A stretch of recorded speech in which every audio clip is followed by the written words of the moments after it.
Hi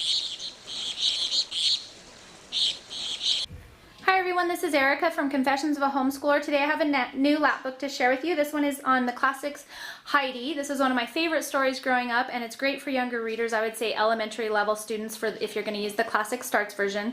It has 19 chapters in it, so it's not too long, but it's a great chapter book for younger readers. If you're interested in seeing the inside of my lap book, stick around and we'll be right back.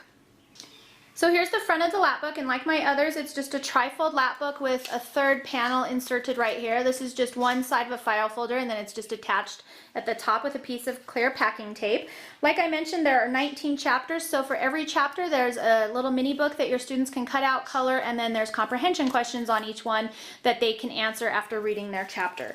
And then of course, like my other ones, it also includes a vocabulary list of some of the more difficult or challenging words in the reading, and it just helps them to understand the book better, as well as to increase their vocabulary as they go through it.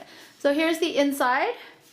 Here's that top of that other flap, if you can see it. Sorry for the shadow. And then we'll close that flap with some more. As you can see, there are quite a few mini books for this one. And then if you fold it up and flip it over, I've just added a half of a sheet pocket on the back and taped it with packing tape.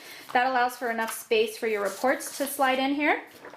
And then all of my units come with these same reports. It starts off with a prediction worksheet that your students will fill out, so they'll take the cover, look at the picture and decide what they think it's about, when it takes place, where it takes place, and that kind of thing.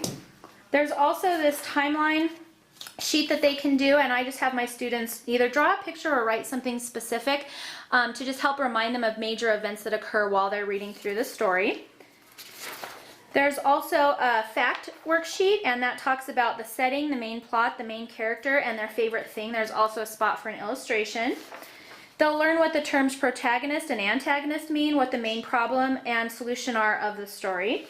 And then of course they can do a final book report where they talk about the author, the illustrator, a short summary of the story, and then their actual report or thoughts. And you might need to print an extra sheet if they run out of room. And then of course there's a spot for a picture for them as well.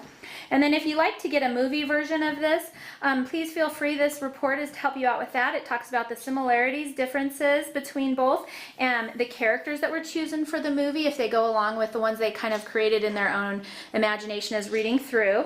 And then it also talks about which one they prefer, the book or the movie, and why. And then of course there's a place for them to put another picture.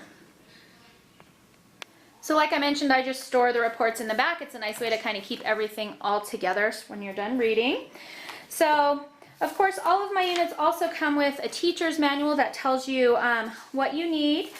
It also tells you any materials you need, preparation, what to do prior to reading. I usually have predictions and vocabulary, and just ignore the red markups. Those are from my editor. How to fill out the timeline, and then I'll do an up close so you can see this chapter.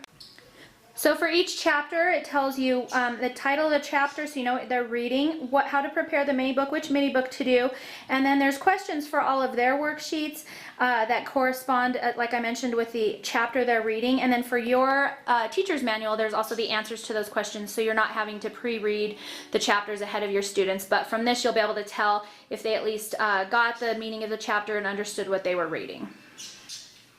So that is our Heidi Lap Book and Unit Study. If you have any questions, feel free to email me at erica@confessionsofahomeschooler.com. You can also visit my website at www.confessionsofahomeschooler.com, and I hope you enjoyed this video, and I will see you next time.